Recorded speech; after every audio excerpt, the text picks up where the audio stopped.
इंदौर में केंद्रीय कृषि एवं ग्रामीण विकास मंत्री शिवराज सिंह चौहान ने पर्यावरण संरक्षण और कृषि क्षेत्र में महिलाओं की भागीदारी को लेकर महत्वपूर्ण बातें कही।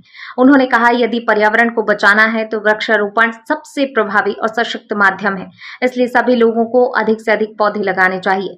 शिवराज सिंह चौहान ने ब्रिक्स सदस्य देशों और सहयोगी देशों से आए प्रतिनिधियों का स्वागत करते हुए कहा कि बैठक में कृषि और ग्रामीण विकास से जुड़े अहम विषयों पर चर्चा शुरू हो रही है। उन्होंने बताया, मंत्रियों के समूह की बैठक में विशेष रूप से इस बात पर विचार किया जाएगा कि खेती किसानी में माताओं, बेटियों और महिलाओं की भूमिका को और अधिक कैसे बढ़ाया जा सकता है। केंद्रीय मंत्री ने कहा कि भारत सहित दुनिया के कई देशों में कृषि क्षेत्र में महिलाओं का योगदान हमेशा महत्वपूर्ण रहा है। इसके साथ ही कृषि क्षेत्र में युवाओं की भागीदारी बढ़ाने और उन्हें खेती से जोड़ने के उपायों पर भी व्यापक चर्चा की जाएगी। पौधारोपण करेंगे क्योंकि पर्यावरण को अगर बचाना है तो वृक्षारोपण उसका सबसे सशक्त माध्यम है।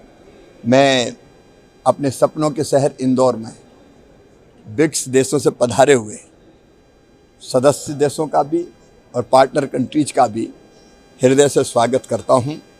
कल रात भी उन्होंने हमारी संगीत का आनंद लिया और बहुत पसंद किया और भारत का इंदौर का परंपरागत जो हमारा भोजन है वो उनको बहुत पसंद आया।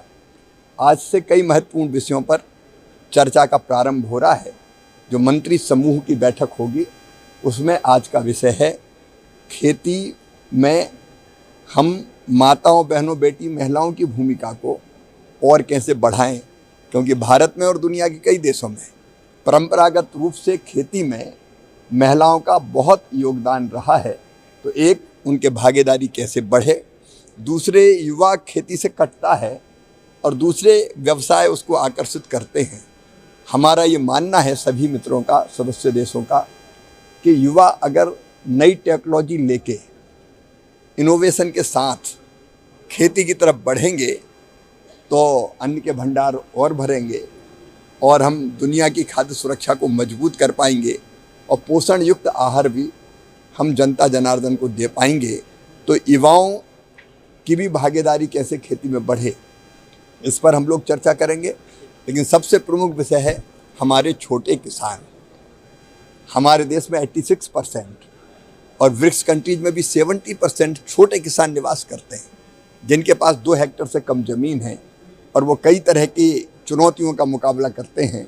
तो उस छोटा किसान कैसे सशक्त हो, मजबूत बने और दुनिया की खाद्य सुरक्षा में योगदान दे और उसकी आजीविका को हम कैसे सुनिश्चित कर पाएँ, आय को हम कैसे बढ़ा पाएँ, इन महत्वपूर्ण विषयों पर आज ब्रिक्स के बीच में यहाँ पर चर्चा होगी। और दोपहर के बाद 1 to 1 भी अलग अलग देशों के साथ कृषि मंत्री के रूप में मेरी और उनके कृषि मंत्रियों की बात होगी।